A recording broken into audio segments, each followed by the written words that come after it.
Class eighth आज हम chapter number 13 direct and inverse proportion की एक्सरसाइज 13.2 स्टार्ट करेंगे। Which of the following are in inverse proportion.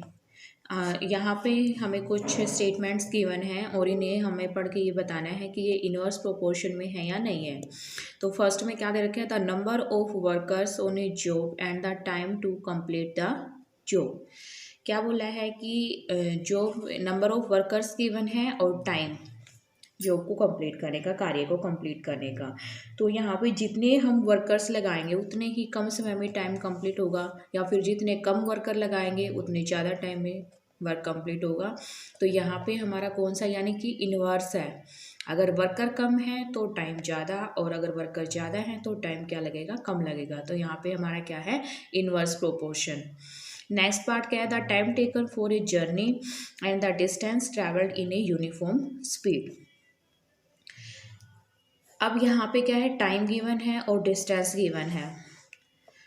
तो जितना डिस्टेंस कवर करेंगे उतना ही ज़्यादा टाइम लगेगा, जितना कम डिस्टेंस कवर करेंगे उतना कम टाइम लगेगा। तो यहाँ पे हमारा क्या है, डायरेक्ट प्रोपोर्शन है। नेक्स्ट में क्या है, area of cultivated land and the crop harvested. इसमें वही है कि कितना, मतलब जो लैंड को, ज़मीन को कल्टिवेटेड किया गया है और जो क्रॉप है वो हार्वेस्ट हुई है। तो जितने एरिया को करेंगे उतने ही क्रॉप होंगे। तो यहाँ पे भी हमारा क्या है, डायरेक्ट प्रोपोर्शन। नेक्स्ट में क्या है, the time taken for a fixed journey and the speed of the vehicle. इसमें क्या गिवन है, जो टाइम है एक जर्नी के लिए फिक्स जर्नी है एक, उसके लिए जो टाइम लिया गया और जो स्पीड है व्हीकल की वो क्या हो सकती है। इसमें क्या होगा, अगर स्पीड को हम बढ़ाएंगे तो टाइम कम लग जाएगा, और अगर स्पीड कम करेंगे तो टाइम ज़्यादा लगेगा। तो स्पीड पे और टाइम पे, डिस्टेंस पे नहीं है, ये स्पीड पे डिपेंड है। अगर डिस्टेंस होता तो हमारा डायरेक्ट ही होता, यहाँ पे स्पीड गिवन है। तो स्पीड को जितना हम कम करेंगे उतना ज़्यादा टाइम लगेगा, और जितनी हम स्पीड बढ़ा देंगे तो उतना टाइम कम लगेगा, और अगर कम करेंगे तो टाइम ज़्यादा लगेगा। तो यहाँ पे भी हमारा क्या है, इन्वर्स प्रोपोर्शन है। नेक्स्ट पार्ट में क्या है, the population of a country and the area of land पर पर्सन। अब कंट्री की जितनी पॉपुलेशन है और उसके बाद एरिया बोला इसने कि पर पर्सन कितना मिलेगा। अगर पॉपुलेशन है जो कंट्री की कम होगी तो पर पर्सन जो एरिया है वो ज़्यादा मिलेगा लैंड का, और अगर ज़्यादा है पॉपुलेशन कंट्री की तो कम मिलेगा पर एक पर्सन को एरिया। तो ये भी किस में है, इनवर्स प्रोपोर्शन में। नेक्स्ट हम क्वेश्चन नंबर 2 पे चलते हैं। In a television game show the prize money of ₹1 lakh is to be divided equally amongst the winner. Complete the following table and find whether the prize money given to an individual winner is directly or inversely proportional to the number of winners। क्या है, इसमें एक television game show है जिसमें prize जो money है वो कितना है, 1 लाख डिवाइड करना है इक्वली विनर्स में। तो ये टेबल गिवन है हमारी, यहाँ पे नंबर ऑफ विनर्स है और यहाँ पे प्राइज है। तो जब नंबर ऑफ विनर, एक ही विनर है तो प्राइज कितना मिल रहा है, 1 लाख। जब 2 विनर हैं तो कितना मिल रहा है, 50,000। तो हमें बताना है जब 4 विनर होंगे तब कितना मिलेगा ईच को प्राइज, 5 है, 8 है, 10 है और 20 के लिए हमें फाइंड आउट करना है। तो वो हम करेंगे फाइंड आउट। उसके बाद इसमें ये इन्वर्सली प्रोपोर्शन में क्यों है, क्योंकि जितने नंबर ऑफ विनर्स होंगे, अगर नंबर ऑफ विनर्स कम है तो प्राइज ज़्यादा मिलेगा, अगर नंबर ऑफ विनर्स बढ़ जाएंगे तो प्राइज कम मिलेगा। तो एक इसमें है, number of winners and prize money are in inverse proportion because winners are increasing and prize money is decreasing. अगर विनर इंक्रीज होते जाएंगे तो जो प्राइज मनी है वो कम होता जाएगा। तो यहाँ पे फर्स्ट हम किसके लिए निकालते हैं, जब नंबर ऑफ विनर्स कितने हैं, 4, तो ईच को कितना मिलेगा, ईच विनर को। तो 1 लाख है टोटल मनी, तो जो प्राइज डिस्ट्रीब्यूशन के लिए है उसको किससे डिवाइड कर देंगे, 4 से। तो ईच विनर को कितने मिलेंगे, 25,000। अगर 5 विनर में डिवाइड करना है तो 5 से डिवाइड करेंगे तो क्या मिलेगा ईच विनर को, 20,000। और अगर विनर 8 हैं तो 8 से डिवाइड करेंगे, 12,500 मिलेंगे ईच विनर को। 10 विनर हैं तो 10,000 मिलेंगे, और अगर 20 विनर है तो 5,000 मिलेंगे ईच विनर को।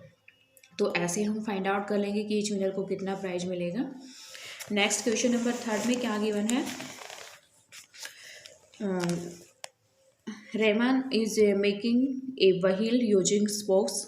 He want to fix equal spokes in such a way that the angle between any pair of consecutive spokes are equal. Help him by completing the following table.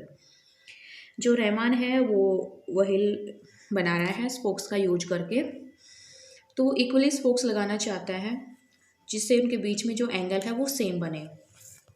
तो यहाँ पे ये हमारी table given है, इसमें number of spokes given है और जो एंगल है बिटवीन कंजुगेटिव स्पोक्स के, जैसे ये हमारे इसमें 3 ही स्पोक्स लगे हुए हैं, यहाँ पे 1 2 3 4 5 6 स्पोक्स लगा दिए और यहाँ पे हमारे 8। तो इन स्पोक्स के बीच में एंगल बता रहे हैं हमें कितने का बनेगा। इक्वली स्पोक्स लगाने हमें और एंगल बताना है कितने का बनेगा इनके बीच में। जब 4 स्पोक्स लगा रहा है तो 90 का बन रहा है, 6 लगा रहा है तो 60 का बन रहा है। तो हमें 8 10 और 12 के लिए फाइंड आउट करना है। तो हम कैसे करेंगे,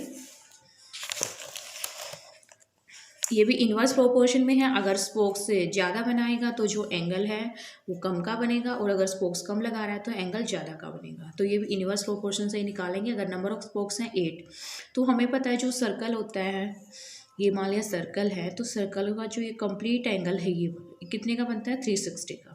तो इसमें जितने वो स्पोक्स लगाएगा 360 से उसी को डिवाइड कर देंगे। अगर 8 स्पोक्स लगा रहा है तो 360 को किससे डिवाइड करेंगे हम 8 से, तो कितने का एंगल बनेगा 45 का। अगर स्पोक्स वो 10 का यूज कर रहा है तो 10 से डिवाइड कर देंगे, 36 का एंगल बनेगा। अगर स्पोक्स यूज कर रहा है 12 तो एंगल बनेगा 360/12 यानी कि 30 डिग्री का। तो यहाँ पे हमने फाइंड आउट कर लिया, ये 4 और 6 के लिए हमारे पास गिवन था, 8 10 और 12 के लिए हमने फाइंड आउट कर लिया एंगल। उसके बाद इसने कुछ क्वेश्चन पुट किए हैं। तो क्वेश्चन क्या है हमारे,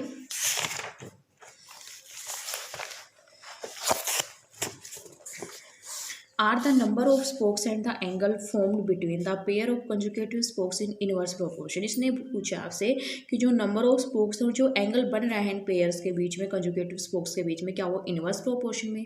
ये हम पहले ही पता कर चुके हैं कि किस में है, इनवर्स प्रोपोर्शन में। तो आंसर हमारा किस में होगा, यस में।